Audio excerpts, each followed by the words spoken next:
በሶፍትዌር ዲቨሎፐር እና በሶፍትዌር ኢንጂነር መካከል ያለው ልዩነት ምንድነው ብላችሁ አስባችሁ ታውቃላችሁ? ብዙ ሰዎች ሶፍትዌር ዲቨሎፐር እና ሶፍትዌር ኢንጂነር ተመሳሳይ ይመስላችኋል። ነገር ግን ወደ ቴክኖሎጂው ዓለም ስትመጡ ወይም ደግሞ ቴክኖሎጂው ዓለም ጋር ስትቀላቀሉ ሪሊ በጣም የተለያዩ ነገሮች ናቸው። በዚህ ቪዲዮ ሶፍትዌር ዲቨሎፐር ማን ነው? ሶፍትዌር ዲቨሎፕመንት ማለት ምንድነው? ሶፍትዌር ኢንጂነር ማን ነው? ሶፍትዌር ኢንጂነሪንግ ማለት ምንድነው? እንዲሁም ደግሞ የሁለቶች ልዩነት ምንድነው? እኛስ የትኛውን እንማር፣ የትኛው ይሻላል የሚለውን ነገር አንድ ባንድ እናያለን። ወደ ቴክኖሎጂ ዓለም መቀላቀል አስባችሁ ከሆነ ይህ ቪዲዮ እያንዳንዱን ነገር ስቴፕ ባይ ስቴፕ ልዩነታቸውን ወይም ደግሞ ሮድ ማፕ ይሰጣችኋል። ቪዲዮ እስከ መጨረሻው ለማታውቁ ሰዎች ተመስገን ይባላል። ሶፍትዌር ኢንጂነር እንዲሁም ደግሞ ፉል ስታክ አፕሊኬሽን ዲቨሎፐር ዩቲዩብ ላይ ቁም ነገር ለማየት የሚመጡ ልጆች ካላችሁ ናይል ኮድ ቻናል ሰብስክራይብ እያደረጋችሁ ፋሚሊ ሁኑ። እንዲሁም ደግሞ ቪዲዮውን ላይክ፣ ሼር እና ኮሜንት እያደረጋችሁ ለሌሎች ሰዎች እንዲዳረስ አድርጉ።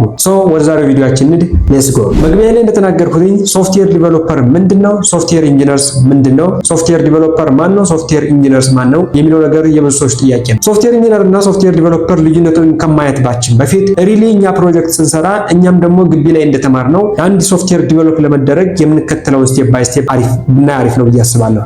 ይሄ ማለት SDLC ብለን የተማርነው ሶፍትዌር ዲቨሎፕመንት ላይፍ ሳይክሎችን ብናያቸው አሪፍ ነው። ሶፍትዌር ዲቨሎፕመንት ላይፍ ሳይክል ላይ የምንረዳው እኛ ከሪኳየርመንት ይጀምራል፣ ከዚያ ዲዛይን ይደረጋል እያለን የተማርነው ነገር ግን እሱ አይደለም። ሪል እሱ ነው ሃይላይት ወይም ደግሞ ራፍሊ ስናየው ሶፍትዌር ሪኳየርመንት አናላይዝ ይደረጋል፣ ከዛ ዲዛይን ይደረጋል፣ ከዛ ኢምፕሊመንት፣ ከዛ በኋላ ቴስት፣ ከዛ ዲፕሎይ፣ ከዛ ሜንቴናንስ ነው። ሪሉ ደግሞ ራፍሊ ስናየው እሱ ነው። ነገር ግን ሪሊ ገብተን ስናየው ስራዎችን ስንሰራበት ግን መጀመሪያ የሚደረገው አግሪመንት ከተፈጠረ በኋላ ወይም ደግሞ ለሆነ ካምፓኒ ወይም ደግሞ ለሆነ ድርጅት የሆነ ሲስተም ልንሰራለት ካሰብነ በኋላ ምንድነው ያው ፊርማ አለ፣ አግሪመንት ይፈራረማል። እሱ ደግሞ ወደ አባውዛት ከዛ በኋላ የሚመጣው ነገር ምንድነው ፕሮጀክት ማናጀሩ ይመጣል፣ ወይም ደግሞ ፕሮጀክት ማኔጅመንት ብለን የምንማረው ማለት ነው። ሶፍትዌር ፕሮጀክት ማናጀሩ ምን ያደርጋል? ሶፍትዌር ፕሮጀክት ማናጀሩ ይከፋፍልና ሶፍትዌር ፕሮጀክት ማኔጅ የምናደርግበት ስቴፕ ሲስተም አለው። እሱን ይከተልና ምን ያደርጋል? እያንዳንዱን ነገር ፕላን ያደርጋል። ያ ሶፍትዌር ዲቨሎፕመንት ፕላኑ ማለት ነው። ፕላኑ ከወጣ በኋላ በፕላኑ መሰረት ሶፍትዌሩ ሪኳየርመንቱ ጋዘር ይደረጋል ነው። መጀመሪያ ፕሮጀክት ማናጀሩ ፕላን አድርጎታል። በፕላኑ መሰረት ነው ማን ሪኳየርመንት ተሰብሰብ እንዳለበት፣ ማን ዲዛይን ማድረግ እንዳለበት፣ ማን ኢምፕሊመንት ማድረግ እንዳለበት እያንዳንዱን ነገር ሶፍትዌር ማናጀሩ ፕሮጀክት ማናጀሩ ማለት ነው። ፕሮጀክት ማናጀሩ ያን ነገር ከከፋፈለ በኋላ ብሬክዳውን አድርጎ ፕላኑን ካወጣ በኋላ ምን ያደርጋል? ሪኳየርመንት ጋዘሪንግ ይጀምራል። ሪኳየርመንት ጋዘር ከተደረገ በኋላ እያንዳንዱን ነገር ምን ይደረጋል? ስፔሲፋይ ይደረጋል። ምክንያቱም የተሰበሰበው ሪኳየርመንት ሁሉ ለዚህ ሲስተም ያገለግላል ማለታችን አይደለም። ስለዚህ የተሰበሰበው ሲስተም ሁሉ ለዚህ ሲስተም ስለማያገለግል ምን እናደርጋለን? አናላይዝ ሲደረግና ለዚያ ሲስተም የሚያገለግለው ሪኳየርመንት ብቻ ፒክ ተደርጎ ይወጣል ማለት ነው። ለዚያ ሲስተም የሚያገለግለው ሪኳየርመንት ፒክ ተደርጎ ከወጣ በኋላ ምን እናደርጋለን? ያን ስፔሲፋይ አድርገን እንግዲህ አናላይዝ ተደርጎ ስፔሲፋይ ይደረግና ዶክመንት ተደርጎ ይቀመጣል። ያችን መሰረት አድርገን ዲዛይን እናደርጋለን። ዲዛይን ስናደርግ በጣም ብዙ አይነት የዲዛይን አይነቶች አሉ። አንደኛ UI UX ዲዛይኑ አለ። UI UX ዲዛይኑ ዩዘር ኢንተርፌስ፣ ዩዘር ኤክስፒሪየንስ ዲዛይኑ ማለት ነው። ዩዘር ኢንተርፌስ ማለት ማማር አለማማሩ፣ ከለሩ፣ ፎንት ሳይዙ፣ ፎንት ፋሚሊው ያን ነገር የምናይበት ነው። ዩዘር ኤክስፒሪየንስ ማለት ደግሞ ለምሳሌ አንድ ኮመርስ ዌብሳይት መስራት ከፈለግን ወይም ደግሞ ማርኬት ፕሌስ መስራት ከፈለግን ማርኬት ፕሌስ ሌላ ከዛ በፊት ተሰርቶ የነበረ ማርኬት ፕሌስ አለ። ለምሳሌ አማዞን ማርኬት ፕሌስ ነው። አማዞን ማርኬት ፕሌስ ላይ ሰዎች ያውቁታል፣ እንዴት እንደሚጠቀሙ ያውቁታል። እኛ ማርኬት ፕሌስ ከዚህ በኋላ ቢውልድ እናድርግ ብንል ማከተል ያለብን የአማዞን ስታይል አይነት ነገር ነው ወይ ከሱ ቀለል ያለ። ምክንያቱም ዩዘሩ የለመደው ዩዘር ኤክስፒሪየንስ ማለት ለዩዘሩ ቀላል ነው ወለ ተጠቃሚ ነው። ዩዘር UI UX ዲዛይነር አለ፣ ዲዛይን እናደርጋለን። ዳታቤዝ ዲዛይን አለ፣ አርኪቴክቸራል ዲዛይን አለ፣ አርኪቴክቸራል ዲዛይን ሶፍትዌር አርኪቴክቸራል ዲዛይን አለ። እያንዳንዱን ነገር ከ5 ወይም ደግሞ ከ6 ያላነሱ የዲዛይን አይነቶችን ዲዛይን ካደረግን በኋላ ኢምፕሊመንት እናደርጋለን። ኮዲንግ ማለት ነው። ኮድ እናደርጋለን፣ እንጽፋለን። ምኑን መሰረት አድርገን ዲዛይኑን መሰረት አድርገን እያንዳንዷን ኮድ እንጽፋለን ማለት ነው። አፍተር ዛት ዲዛይን ኮዱን ከጻፍን በኋላ ቴስት ይደረጋል። ቴስት ከተደረገ በኋላ ዲፕሎይ ይደረግና ሜንቴን ይደረጋል። የቴስት አይነቶችም አሉ፣ ብዙ ናቸው። ይሄ ነው ፕሮሰሱ። ይሄን ፕሮሰስ እንመጣበት ዲዛይን ላይ በጣም ብዙ አይነት ፕሮሰስ አለ። አንድ ሶፍትዌር ለመስራት ይሄን አይነት ፕሮሰስ ከተከተለ ሶፍትዌር ዲቨሎፐሩ ምንድነው የሚሰራ፣ ሶፍትዌር ኢንጂነሩ ምንድነው የሚሰራ የሚለውን ነገር ፒክ አድርገን ነው።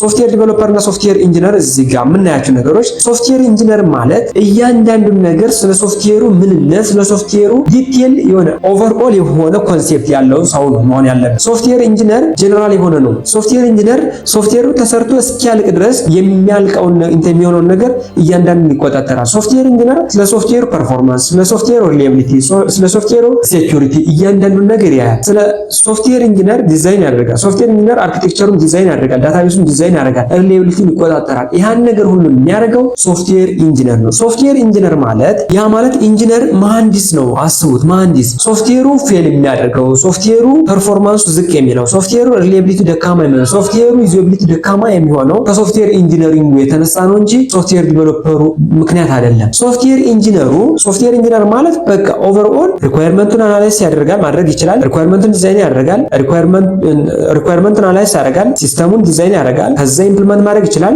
ቴስት ማድረግ ይችላል፣ ከዛ በኋላ ዲፕሎይ ማድረግ ይችላል፣ ሜንቴን ማድረግ ይችላል። ይሄ ማለት እንግዲህ ከነዚህ ሁሉ አንደኛው ነው ስፔሻላይዝ ማድረግ የሚችለው ወይም ደግሞ ኤክስፐርት መሆን የሚችለው አንዱ ቦታ ላይ ነው። ነገር ግን የሆነ ቤዚክ የሆነ ኖሌጅ ያስፈልገዋል ማለት ነው። ቤዚክ የሆነ ያ ሶፍትዌር ኢንጂነር ነው የሚባለው። ሶፍትዌር ዲቨሎፐር ማለት ግን ኦልሬዲ ሪኳየርመንቱ ተሰበሰበ፣ ከዛ እያንዳንዱ ነገር ዲዛይን ተደረገ፣ ያንን ዲዛይን መሰረት አድርገ ይህን አስመሰለህ። እኛ እንግዲህ ሶፍትዌር ዲቨሎፐር ስንሆን የሚሰጠን ነው ዲዛይኑ፣ የዩኤክስ ዲዛይኑ ነው፣ ዳታቤዝ ዲዛይን ነው። እያንዳንዱ ዲዛይን ይሰጠናል፣ ሪኳየርመንቱ ይሰጠናል። ያንን አስመስለን በኮድ መስራት መቻል የዲቨሎፐሩ ስራ። ስለዚህ ዲቨሎፐሩ ሊያቀው የሚችለው አንድና አንድ ነገር ያ ሲስተም የሚሰራበትን ቴክኖሎጂ ስታክ ነው።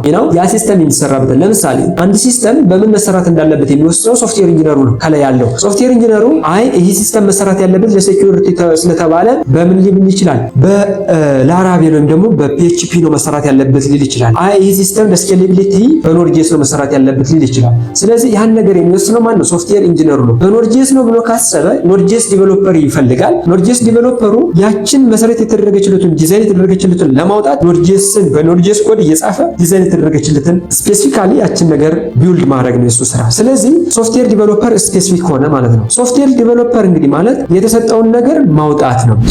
የሶፍትዌር ዲቨሎፐር እና የሶፍትዌር ኢንጂነር ልዩነቱ ሶፍትዌር ዲቨሎፐር ሳብ ነው፣ ለሶፍትዌር ኢንጂነሪንግ ሳብ ነው። ሳብ ማለት ውስጥ ላይ ያለ ሳብሴት የምናውቀው አለ።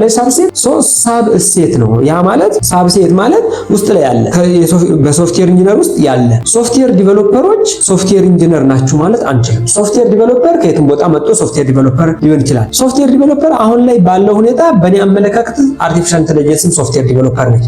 ሶፍትዌር ኢንጂነር ማለት ግን እሱ አይደለም። ሶፍትዌር ኢንጂነር ኢንጂነሪንግ እኮ ነው። አስባችሁት አንዴ ኢንጂነሪንግ ማለት ሲቪል ኢንጂነሪንግን አስቡት፣ ኤሌክትሪካል ኢንጂነሪንግን አስቡት፣ መካኒካል ኢንጂነሪንግን አስቡት፣ ሶፍትዌር ኢንጂነሪንግን አስቡት። እያንዳንዱ ኢንጂነሪንግ ዘርፍ ብታዩት በጣም ውስብስብና ለአእምሮ የሚከብዱ ምህንድስና ዘርፎች ናቸው። ለአእምሮ የሚከብዱ ውጤቶችን መስራት የሚችል ጭንቅላት ያለው ዛት ሶፍትዌር ኢንጂነር ይባላል። ሶፍትዌር ዲቨሎፐር ግን ያን ሶፍትዌር ኢንጂነሩ ክሬት ያደረገውን ክሬቲቪቲ ወደ ምድር የማውረድ ችሎታ ማን ይባላል? ሶፍትዌር ዲቨሎፐር ነው። ሶፍትዌር ኢንጂነሮች ክሬቲቪቲ ያለባቸው፣ ሶፍትዌር ዲቨሎፐሮች ግን የተሰጣቸውን ነገር ኢምፕሊመንት ማድረግ ነው። ይሄ ነገር ደግሞ ምን አለ አንድ ታሪክ ልንገራችሁ። እዚህ ጋር ማን ነበር እሱ? የአሜሪካ መስራች ነበረ ፎርድ፣ ሄንሪ ፎርድ ማለት ነው። ሄንሪ ፎርድ በጣም በዓለማችን ላይ ትልቅ ክፍያ የሚከፍለው አለ። ትልቅ ክፍያ የሚከፍለው አንድ ተከፋይ አለ። በዓለማችን ላይ ከፍተኛ ክፍያ የሚከፍለው ሄንሪ ፎርድ ውስጥ ያለ አንድ ሰራተኛ። ያ ሰራተኛ ከሰራተኞች ሁሉ ተመርጦ በጣም ትልቅ ክፍያ ይከፈለዋል። ለማን ነው የምትከፍለው ተብሎ ኢንተርቪው ሲደረግለት እያየሁኝ ወስዶ አሳያችሁ። ቁጭ ብሎ ነው የሚሆነው። ከኮምፒውተር ጋር አይገናኝም፣ ከስልክ ጋር አይገናኝም፣ ከምንም ነገር ጋር አይገናኝም። ሰውየው ቁጭ ብሎ እስክሪብቶ አይጽፍም፣ ዶክመንት አይነካካም። ቁጭ ብሎ ሲያስመዋል ነው። ለዚህ ነው ከፍተኛ ክፍያ ከፍለዋል። እንዴት አሉት። እንዴ ስንት የሚለፉ ልጆች እያሉ ሰዎች እያሉ እንዴት ለዚህ ከፍተኛ ክፍያ ልትከፍል ትችላለህ ሲሉት፣ አይ ይህ ሰው አለ እኔ በጣም ከፍተኛ ክፍያ ልከፍል የሚችለው ለሐሳብ ነው። ሐሳብ ለሚያመነጭ ሰው ነው። ክሬቲቪቲ ላለው ሰው ነው። ቁጭ ብሎ ማይንድሴት ውስጥ ክሬት ሊያደርግ የሚችለው ሐሳብ ሲኖረው ለዛ ሰው ነው ልከፍል የሚችለው አለ። ምን አለ ታውቃላችሁ? አሜሪካ ውስጥ ለሳይንቲስቶች፣ ለፈላስፋዎች ኢንተርኔት ኢንተርኔት ምንም አይነት ስልክ ምንም አይነት ነገር የሌለበት ቦታ አላቸው። ምንም አይነት በቃ እነሱ ብቻ ሊመራመሩበት የሚችሉት ቦታ። ይሄን አሁን ቅርብ ጊዜ ነው ያወቁት እነሱ ብቻ። ምክንያቱም ኢንተርኔት ጅላጅል ነው የሚያደርግ ቴክኖሎጂ ጅላጅል እያደረገው ነው። ሱን መጣ ላይፍን እያቀለለ ክሬቲቭ መሆናችንም ኢንጂነር መሆናችንም በዛ አይነት ወይ ከተሄደ ማለት ነውና ያ ሰው እንደዛ ነው የምከፍለዋል። ለምን ሲሉት ምክንያቱም ማለት ይሄ ሰው ያሰበውን ነገር ነው እነሱ ኢምፕሊመንት የሚያደርጉት። ይሄ ሰው ክሬት ያደረገውን ነገር ነው እነሱ ወደ ምድር የሚያወርዱት። ስለዚህ እነሱ ኮራጅ ናቸው። ይሄ ግን ክሬቲቭ ነው። አእምሮ ውስጥ ዓለም ላይ ያለን ችግር ወስዶ ለሱ ሶሉሽን የሚፈጥር በሐሳቡ የሚያመነጭ ዛት ክሬቲቭ የሆነ ማይንድሴት ያለው እሱ ነው። ለሱ ነው ከፍተኛ ክፍያ የምከፍለው። እሱ አዲስ ሐሳብ ያፈልቃል። እነሱ በተማሩት መሰረት ኢምፕሊመንት ያደርጉታል አለ። ኢንጂነሮች አዲስ የሆነ ክሬቲቭ የሆነ አይዲያ ያመጣሉ። አዲስ የሆነ ክሬቲቭ የሆነ ስትራክቸር ያመጣሉ። በትንሽ ቦታ አሁን ሲቪል ኢንጂነሪንግ ስታስቡ በትንሽ ቦታ ሊያርፍ የሚችል ነገር ግን ብዙ ሰዎችን ሊይዝ የሚችል ብለው ማይንድሴታቸው ላይ ያስቀምጡታል። ሊያምር የሚችል ሲያዩት የሚያምር ሶፍትዌር ኢንጂነሪንግ እንደዚያ ነው። ብዙ ሰዎች ሊጠቀሙበት የሚችሉ ከዛ ደግሞ ፐርፎርማንሱ አሪፍ የሆነ ፈጣን የሆነ ሲያዩት ደግሞ አሪፍ የሆነ ለሰዎች ቀላል የሆነ ሶፍትዌር እንዴት ነው ቢውልድ ማድረግ የሚችለው ልነድፍ የሚችለው? ዛት የሶፍትዌር ኢንጂነሪንግ ስራ ነው። ዛት ሶፍትዌር ኢንጂነር አልጎሪዝም ላይ ፎከስ ያደርጋል። ሶፍትዌር ኢንጂነር አርኪቴክቸር ላይ ፎከስ ያደርጋል። ሶፍትዌር ኢንጂነር ዲዛይን ላይ ፎከስ ያደርጋል። ሶፍትዌር ኢንጂነር ዛጋ ነው ክሬቲቪቲ። ሶፍትዌር ዲቨሎፐር ግን በሶፍትዌር ኢንጂነሩ ክሬት የተደረገውን ያን ሐሳብ ወደ ምድር የማወርድ ስራ ሶፍትዌር ዲቨሎፐር ነው ማለት ነው።